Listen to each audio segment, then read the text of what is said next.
Kasaragod KNM സംഘടിപ്പിച്ച town സലഫി ഈദ്ഗാഹിൽ നിരവധി വിശ്വാസികൾ പങ്കെടുത്തു. പ്രമുഖ പണ്ഡിതൻ യൂസഫ് മൗലവി പ്രാർത്ഥനയ്ക്കും ഈദ് ഖുത്ബയ്ക്കും നേതൃത്വം നൽകി. ദൈവകൽപ്പനയ്ക്ക് മുന്നിൽ സ്വന്തം ഇഷ്ടങ്ങളെയും ആഗ്രഹങ്ങളെയും പൂർണ്ണമായി സമർപ്പിച്ച മഹാത്യാഗത്തിന്റെ ഓർമ്മപ്പെടുത്തലാണ് ഓരോ പെരുന്നാളുമെന്ന് യൂസഫ് മൗലവി പറഞ്ഞു. ജാതിമത ഭേദമന്യേ എല്ലാവരിലേക്കും ഈ പെരുന്നാളിന്റെ പ്രകാശം പടരട്ടെ എന്നും അദ്ദേഹം ആശംസിച്ചു.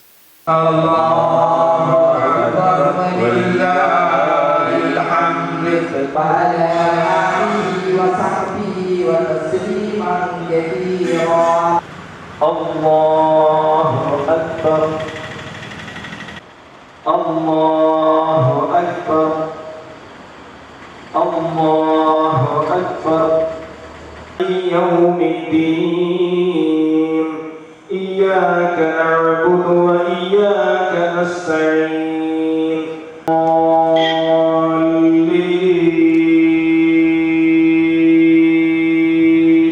الدنيا والآخرة خير وأبقى الله أكبر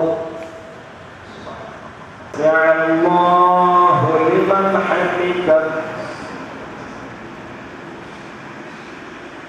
അല്ലാഹു അക്ബർ. കാസർഗോഡ് KNM സംഘടിപ്പിച്ച ടൗൺ സലഫി ഈദ്ഗാഹിൽ പ്രമുഖ പണ്ഡിതൻ യൂസഫ് മൗലവി പ്രാർത്ഥനയ്ക്കും ഈദ് ഖുത്ബയ്ക്കും നേതൃത്വം നൽകി. ത്യാഗത്തിൻ്റെയും സമർപ്പണത്തിൻ്റെയും വിശ്വാസദാർഢ്യത്തിൻ്റെയും ഓർമ്മ പുതുക്കി വീണ്ടുമൊരു ബലിപെരുന്നാൾ കടന്നുവന്നിരിക്കുകയാണെന്നും പ്രവാചകൻ ഇബ്രാഹിം നബിയുടെയും കുടുംബത്തിൻ്റെയും സമാനതകളില്ലാത്ത ത്യാഗസ്മരണകളാണ് ഈ ദിനം ലോകത്തിനു മുന്നിൽ വയ്ക്കുന്നതെന്നും യൂസഫ് മൗലവി പറഞ്ഞു. ദൈവകൽപ്പനയ്ക്ക് മുന്നിൽ സ്വന്തം ഇഷ്ടങ്ങളെയും ആഗ്രഹങ്ങളെയും പൂർണ്ണമായി സമർപ്പിച്ച ആ മഹാത്യാഗത്തിൻ്റെ ഓർമ്മപ്പെടുത്തലാണ് ഓരോ പെരുന്നാളും. സ്നേഹവും കാരുണ്യവും പരസ്പര വിശ്വാസവും കൂടുതൽ ദൃഢമാക്കേണ്ട ഒരു കാലഘട്ടത്തിലാണ് നാം ജീവിക്കുന്നത്. ഉള്ളവനും ഇല്ലാത്തവനും തമ്മിലുള്ള അകലം കുറയ്ക്കുക, സഹജീവികളുടെ വേദനകളിൽ പങ്കുചേരുക എന്നതാണ് ബലിപെരുന്നാൾ നൽകുന്ന ഏറ്റവും വലിയ മാനവിക സന്ദേശമെന്നും യൂസുഫ് മൗലവി പറഞ്ഞു. നമ്മുടെ ഹൃദയങ്ങളിലെ അഹന്തയും സ്വാർത്ഥതയും മറുത്തുമാറ്റി സഹിഷ്ണുതയും പരസ്പരം ഉൾക്കൊള്ളുവാനുമുള്ള മനസ്സും വളർത്തിയെടുക്കുവാൻ സാധിക്കണമെന്നും അതിനുവേണ്ടിയുള്ളതാകട്ടെ ഈ പെരുന്നാളെന്നും യൂസഫ് മൗലവി പറഞ്ഞു. ധാർമ്മികതയിലൂന്നി ജീവിക്കുന്ന പുതുതലമുറയാണ് നാടിനും സമൂഹത്തിനും ഗുണം ചെയ്യുക എന്ന് തിരിച്ചറിഞ്ഞ് പ്രവർത്തിക്കുവാൻ തയ്യാറാകണമെന്നും നാടിൻ്റെ നന്മയ്ക്കും ഐക്യത്തിനും വേണ്ടിയുള്ള പ്രാർത്ഥനകളുമാണ് ലോകമൊട്ടുമുള്ള ഈദ്ഗാഹുകളിൽ മുഴങ്ങിക്കേട്ടുകൊണ്ടിരിക്കുന്നതെന്നും വിശദീകരിച്ച യൂസുഫ് മൗലവി ജാതിമത ഭേദമന്യേ എല്ലാവരിലേക്കും ഈ പെരുന്നാളിൻ്റെ പ്രകാശം പടരട്ടെ എന്നും ആശംസിച്ചു.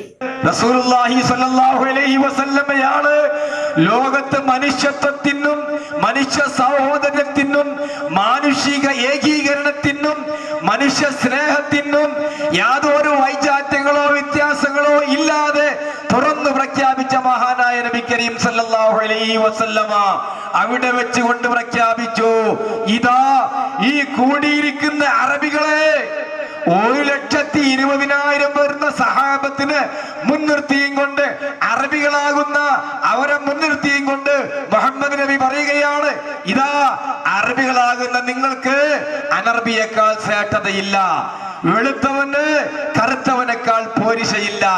അങ്ങനെ ഒരു നിലക്കും അറബിക്ക് അനർബിയേക്കാളും കറുത്തവൻ വെളുത്തവനേക്കാളും ഒരു നിലക്കുമുള്ള ഫضലില്ല.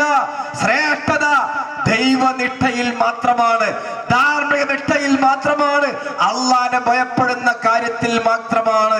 അതാണ് നിങ്ങൾ ശ്രദ്ധിക്കേണ്ടത്, സൂക്ഷിക്കേണ്ടത്. അയ്യുഹന്നാസ്, ഓ മനുഷ്യരെ. പരിശുദ്ധ ഖുർആൻ സൂറത്തുൽ ഹുജറാത്തിലെ ഞാൻ നിങ്ങളെ ഓതി കേൾപ്പിച്ച 13ാമത്തെ ആയത്ത് പറയുന്ന കാര്യം അതാണ്. നമുക്കും ഈ ഈദുമായി ബന്ധപ്പെട്ടുകൊണ്ട് പറയുവാനുള്ള സന്ദേശങ്ങൾ ഇതാണ്. മനുഷ്യരെല്ലാം കുല്ലുക്കും മിൻ ആദം, എല്ലാവരും ആദമിന്റെ മക്കളാണ്. ആ ആദം മണ്ണിൽ നിന്നാണ്, നിന്റെ മടക്കവും മണ്ണിലേക്കാണ്. എല്ലാവരും മനുഷ്യരെല്ലാം ഒന്നാണ്. മാനുഷികയുടെ വിഷയത്തിൽ മനുഷ്യരെ നിങ്ങളൊക്കെ ഒന്നാണ്. ധർമ്മനിഷ്ഠ പുലർത്തുന്നവൻ ദൈവത്തിന്റെ അടുക്കൽ, അള്ളാന്റെ അടുക്കൽ സ്ഥാനീയനായിരിക്കാം. അത് നാളെ പരലോകത്തെത്തുമ്പോഴാണ് അത് എന്താണ് എന്ന് തീരുമാനിക്കപ്പെടുക, നമുക്ക് അറിയുവാൻ കഴിയുക. ഈദ്ഗാഹിൽ നിരവധി വിശ്വാസികൾ പങ്കെടുത്തു. News bureau, Kasaragod.